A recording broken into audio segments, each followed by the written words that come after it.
고등학교 화학 2 어디 한번 해볼까요? 오늘 마지막 시간이네요. 오늘은 화학 반응의 응용 중에 정말 우리가 많이 응용하고 있는 화학 전지에 대한 얘기 해보도록 하겠습니다. 먼저 화학 전지에 대한 얘기 하기 전에 이 전기, 전자가 움직이는 현상이에요. 전자를 잃고 양이온이 되는 경향, 이온화 경향부터 좀 알아보겠습니다. 이온화 경향 말 그대로 전자를 잃고 양이온이 되려는 경향인데요. 금속의 경우에는 칼륨, 칼슘, 나트륨, 마그네슘, 알루미늄, 아연, 철, 니켈, 주석, 납, 그리고 금속은 아니지만 수소가 가운데 있고요. 구리, 수소를 기준으로 구리, 수은, 은, 백금, 금 순으로 점점 작아집니다. 점점 작아져요. 그래서 옛날에 뭐 칼카나마, 아라찰리, 주납 뭐 이런 식으로 외우긴 했는데 옛날 얘기네요. 이온화 경향이 크다는 것은 즉 전자를 잃기 쉽다는 걸 얘기합니다. 산화되기 쉬운 걸 얘기해요. 그래서 이온화 경향이 큰 금속과 작은 금속이 만난다고 하면은 큰 금속은 이온화 경향이 크니까 산화되고 상대적으로 작은 금속은 환원되는데 아연과 구리 이온이 있어요. 아연이 구리보다 산화되기 쉽기 때문에 걔는 전자를 잃으면서 산화되면서 아연 이온이 되고 구리 이온은 다시 그 전자를 받아서 구리로서 나타나겠죠. 우리가 화원에서 금속 이온화 경향을 얘기하면서 같이 얘기했을 겁니다. 자, 중간에 수소가 있어요. 수소보다 이온화 경향이 큰 금속과 산이 만나면 이 산에 있는 수소 이온이 환원되면서 수소 기체가 발생하고요. 반대로 수소보다 이온화 경향이 작은 금속은 산과 만나더라도 이미 수소보다 이온화 경향이 작은 금속은 이미 뭐 환원되거나 산화되거나 이런 게 없기 때문에 반응이 일어나지 않습니다. 자, 이걸 가지고 이제 우리는 화학 전지를 만들어 볼 건데요. 화학 전지 산화 환원 반응을 이용해서 화학 에너지를 전기 에너지로 전환시키는 장치를 얘기해요. 일반적으로 마이너스 극과 플러스 극은 이온화 경향 차이가 큰 금속을 사용합니다. 마이너스 극에서는 산화 반응이 일어나서 즉 전자를 잃음으로써 전자를 잃으면서 산화되기 쉬운 이온화 경향이 큰 금속을 사용하고요. 플러스 극에는 환원 반응, 전자를 얻는 환원 반응이 일어날 수 있는 이온화 경향이 상대적으로 작은 금속을 이용합니다. 그래서 이온화 경향이 큰 금속, 즉 마이너스 극에 있는 금속에서 전자가 나와서 그 전자가 도선을 따라 이동하다가 플러스 극에 있는 이온화 경향이 작은 금속을 환원시키는 이러한 메커니즘으로, 그리고 그 전자가 이동하면서 전기가 통하는 이런 메커니즘으로 이루어져 있어요. 자, 볼타전지입니다. 볼타전지 아연판과 구리판을 묽은 황산에 담고, 발음이 또 안 되네요. 묽은 황산에 담그고 두 금속판의 도선을 연결한 전지예요. 마이너스 극에서는 아연이 산화되면서 아연 이온과 전자가 분리됩니다. 아연 이온이 되기 때문에 아연판의 질량은 점점 줄어들겠죠. 근데 플러스 극에서는 다른 건 일어나지 않고요. 수소 이온이 묽은 황산에 있는 수소 이온이 환원되면서 수소가 되는, 구리판은 질량이 바뀌진 않아요. 다만 내 구리판 근처에서 환원이 일어나는 거죠. 즉 아연과 수소 이온이 반응해서 아연 이온과 수소가 되는 이러한 현상들 속에서 아연에서 나온 전자가 쭉 이어져서 플러스 극에는 구리로 이동하면서 전기가 통하는 그런 메커니즘으로 이루어져 있습니다. 자, 가끔씩 분극 현상이라는 게 일어나요. 볼타전지에서 플러스 극에서 발생하는 수소 기체가 전자의 이동을 방해하기도 합니다. 그리하여서 전압이 급격히 떨어지는 현상이 일어나기도 해요. 이런 것들을 보완하여서 다니엘 전지라는 게 또 있어요. 아연판을 황산아연 수용에 담그고요. 구리판을 황산구리 수용액에 담갔습니다. 두 전해질 수용액을 염다리로 연결하고요. 두 금속판을 도선으로 연결한 전지를 우리는 다니엘 전지라고 합니다. 마이너스 극에선 아연이 산화되면서 아연 이온과 전자로 분리되어 아연판은 점점 줄어들겠죠. 플러스 극에서는 아까 반응이 일어나지 않았던 구리판이 구리 이온이 정확히는 황산구리에 있는 구리 이온이 황산구리에서 분리된 구리 이온이 환원되면서 아연 이 구리판에 붙어 구리가 되어 구리판에 붙습니다. 구리판 점점 질량이 늘어나겠죠. 즉 아연과 구리 이온이 반응하여서 아연은 산화되고 구리 이온은 환원되는 이러한 메커니즘이 통하면서 또 이동하는 전자가 도선을 따라 이동하면서 전기 에너지로 전환되는 이런 또 메커니즘이 이어져 있어요. 염다리는 무엇이냐? 보시면은 밑에 그림에 금속판 양쪽에 있고요. 양쪽 그 비커에 금속판 담겨 있고요. 금속판 두 개가 도선으로 이어져 있습니다. 그 가운데 염다리라는 게 있죠. 염다리. 선생님이 지금 표시해 놓은 거. 양이온인 나트륨 이온은 구리 전극적으로 이동하고 음이온인 NO3 음이온은 아연 전극적으로 이동함으로써 전하의 불균형을 해소하고 양쪽 수용액이 전기적으로 중성을 유지하도록 해주는 역할을 합니다. 계속 중성을 유지하면서 또 그 화학 반응들이 일어날 수 있도록 해주는 역할을 합니다. 자, 전기 분해라는 그 현상도 있는데요. 전기 에너지를 이용하여 산화 환원 반응을 일으키는 과정이에요. 전해질의 수용액이나 용용액, 이 물질에 녹인 용용액에 직류 전류를 흘려주면 양이온은 마이너스 극으로, 음이온은 플러스 극으로 이동하고 마이너스 극에서는 전자를 얻는 환원 반응, 플러스 극에서는 전자를 잃는 산화 반응이 일어납니다. 그래서 얘네가 분해가 되는데 염화나트륨 용용액에 전극을 넣고 직류 전원을 연결해주면 마이너스 극에서는 나트륨 이온이 전자를 얻는 환원 반응이 일어나면서 나트륨이 발생하고요, 생성하고요.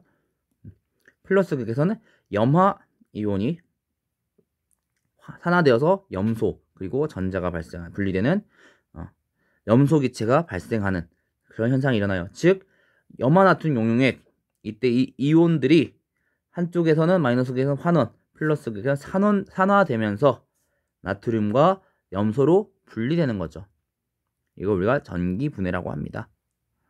옆에 그림도 보시면은 이 전자가 이동하면서 한쪽에서는 전자를 마이너스 극 쪽에서는 전자를 얻는 환원이 일어나고요. 한쪽에서는 플러스 극 쪽에서는 긴 쪽이 플러스 극이죠. 여러분들 그 건전지에 플러스 극 쪽에서는 전자를 잃는 산화 반응이 일어나면서 염화나트륨 용용액이 염소와 나트륨으로 분리되는 이러한 전기 분해가 일어납니다. 염화구리 수용액도 역시 직류 전류를 혈기하면요. 역시 혈기하면은 마이너스 극에서는 구리 이온이 환원됨으로써 구리가 만들어지고요. 플러스 극 쪽에서는 염화 이온이 역시 산화되면서 염소가 발생합니다. 이때 이동하는 전자들이 역시 한쪽에서 환원, 한쪽은 산화를 일으키면서 염화구리 수용액 구리 이온과 염소 이온을 나눠져 있던 것을 구리와 염화로 분해시켜줬어요.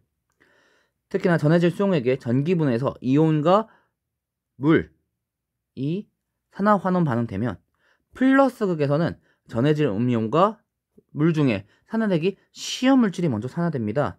플루오린, NO3, SO4, 2, CO3, 2, PO4, 3, H2O가 먼저 산화돼요. 이 플루오린부터 P죠. 산화인. 갑자기 P가 또 헷갈리네요. 이럴 땐 또 찾아보는 것도 하나의 묘미죠. 어디 보자. 원소기호 P 황은 아니고 그쵸?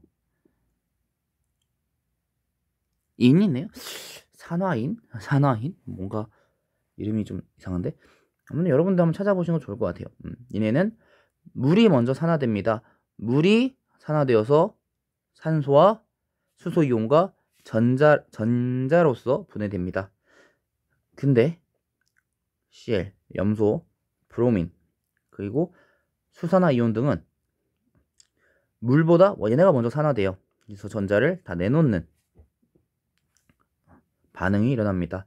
마이너스 극에서는 전해질의 양이온과 물 중에 환원되기 쉬운 물질이 먼저 환원되는데 리튬, 나트륨, 칼륨, 마그네슘, 칼슘, 알루미늄 등은 이온들은 물이 먼저 환원됨으로써 물이 전자를 얻어서 수소와 수산화 이온이 되고 구리나 Ag, 은이죠. 은 등은 물이 먼저 환원되어서 각각 전자를 얻어 이온에서 온전한 분자로서 또 분해가 됩니다. 전기분해에서 어떤 이온이냐, 그리고 그 물하고 반응했을 때 둘 중에 어느 게 더 산화 환원 반응이 잘 일어나느냐, 특히 수용액이기 때문에 이 음이온과 물, 양이온과 물, 어떤 것이 산화되기 쉬우냐, 어떤 것이 환원되기 쉬우냐, 각각 케이스들을 따져봐야 될 것 같아요. 여기서 끝나는 것이 아닙니다. 특히나 요즘에는 공급된 연료, 수소, 메탄올 등을 이용해서 자발적인 산화 환원 반응, 아까는 자발적인 반응은 아니었을 수 있죠. 자발적인 산화 환원 반응을 일으켜서 화학에너지, 전기에너지로 전환시키는 장치, 연료 전지라고 하고요. 반응물이 전지 내부에 저장되지 않습니다. 외부로부터 공급돼요. 충전할 필요가 없어요. 얘네는 아까 화학전지랑은 화학전지 일종인데, 화학전지랑 다른 점은 아까 앞에서 봤던 건 다른 점은 외부에서 계속 공급한다. 충전할 필요가 없다. 수소연료 전지, 연료가 수소인 애들이에요. 공기 중에 산소와 반응해서 물이 생성될 때 반응하는 에너지를 전기에너지로 전하는 장치입니다. 생성물이 물이에요. 환경오염이 일어나지 않고요. 소음도 낮습니다. 다만 에너지 효율은 또 높은 편이죠. 그래서 연료 전지, 버스, 승용차, 항공기 등의 수송용으로 수소용이라서 했네요.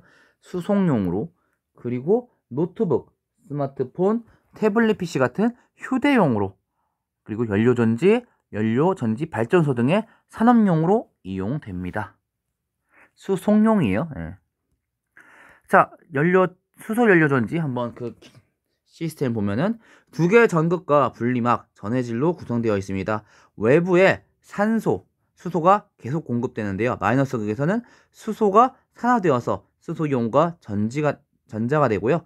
수소이온은 그림에서처럼 전해질을 따라 플러스 극 쪽으로 이동합니다. 그리고 전자는 도선을 따라 이동하면서 또 전기에너지로 전환되죠.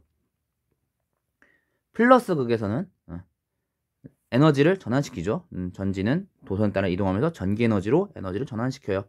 플러스 극에서는 수소이온, 전자가 만남으로써 환원되어 물이 만들어집니다. 즉 전체 반응에서는 수소와 산소가 반응해서 물이 만들어지는 것밖에 없어요. 하지만 그 가운데서 수소이온은 전해질을, 그리고 전자는 도선을 따라 이동하다 보니까 역시 전지로서 전기에너지로 에너지를 화학 반응이 일어나는 그때 그 에너지를 전환시키고 있어요. 특히나 수소 연료 전지는 작동 온도와 전해질 종류에 따라 여러 종류가 있는데요. 전해질이 수산화 칼륨입니다. 마이너스 극에서는 수산화 이온 반응해서 물과 전자가 만들어지고요. 플러스 극에선 산소, 물, 그리고 아까 그 전자들이 또 반응해서 수산화 이온이 되죠. 역시 또 수산화 이온은 또 다시 마이너스 극 왔다 갔다 하게 될 거예요. 전체 반응 결국엔 수소와 산소가 만나서 물이 만들어진다. 이 반응밖에 없지만 전해질이 KOH, 수산화 칼륨이다 보니까 어떤 것이 산화되고 어떤 것이 환원되느냐, 아까 말했던 그 차이로 인해서 또 반응들이 약간 좀 다르게 일어나기도 해요. 자, 오늘 내용은, 그리고 화학2 내용은 여기까지입니다. 화학2에서는 특히나 물질의 세 가지 상태를 얘기하면서 힘에 대한 얘기를 좀 많이 했었고요. 그리고 걔네가 섞임으로써 일어나는 현상들, 그리고 그때 그 반응들이 일어나면서의 속도들, 평형에 대한 이야기, 마지막에 화학 전지까지 얘기를 했네요.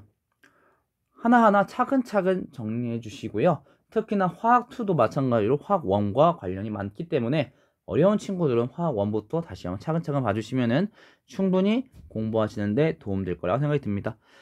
정말 고생하셨습니다. 와, 화학2까지. 다음에는 또 어디를 해볼까요? 그동안 수고하셨습니다. 고등학교 과학. 화학2는 이제 끝이죠. 다시 한번 복습해 주시고요. 우리는 이제 끝이지만 다시 한번 복습해 주시고요. 고등학교 과학 다음엔 어디부터 볼까요?